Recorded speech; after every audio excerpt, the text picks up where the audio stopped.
होशंगाबाद के पास 4 किलोमीटर डोंगरवाड़ा ग्राम में रह रहे दो किसान भाइयों ने जैविक खेती की शुरुआत की है। बताया गया कि जैविक खेती की उपज कम तो है पर जमीन को उर्वरक भी बनाया है। दोनों ही किसान उच्च शिक्षित होने के कारण अपने अनुभव से जायजा जानकारी जुटाते हुए प्राकृतिक तरीके से खेती कर रहे हैं। किसान राजेश मिश्रा ने बताया कि रसायन खेती करते करते खेत की उर्वरकता कम होती जा रही थी। रसायन खाद से जमीन को लगातार नुकसान हो रहा है। साथ ही रासायनिक खादों से मनुष्य के स्वास्थ्य पर भी बुरा प्रभाव पड़ रहा है। पहले लोग 100 साल तक स्वस्थ जीते थे। आजकल के रासायनिक खान पान से समय से पहले अन्य बीमारियों से ग्रसित होकर मौत हो जाती है।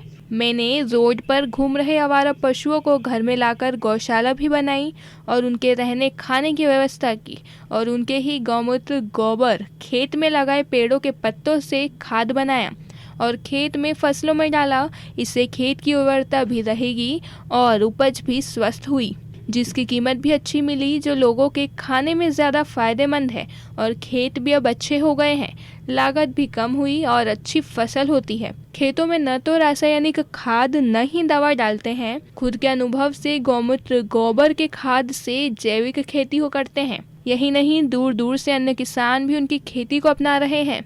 मैं जैविक खेती करना मुझे बहुत अच्छा लगता है, क्योंकि प्रकृति से जुड़ी हुई हर चीज़ें मैं चाहता हूं कि किसान भी प्राकृतिक खेती करें। और मेरा भी जब रुझान उस तरफ गया तो सबसे पहले जैविक खेती करने के लिए जो बेस है उसका वो है गाय।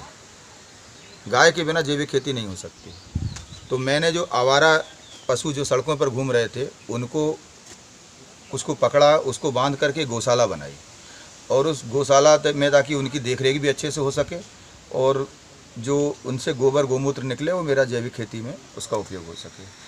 और उसके लिए मैंने गौशाला में पूरी व्यवस्था बनाई कि गोमूत्र एक जगह एकत्रित हो सके। उसके बाद उसको इकट्ठा करके कीटनाशक उससे बनाया। उसके बाद गोबर और गोमूत्र मिला के जीवामृत बना करके खेतों में उपयोग किया।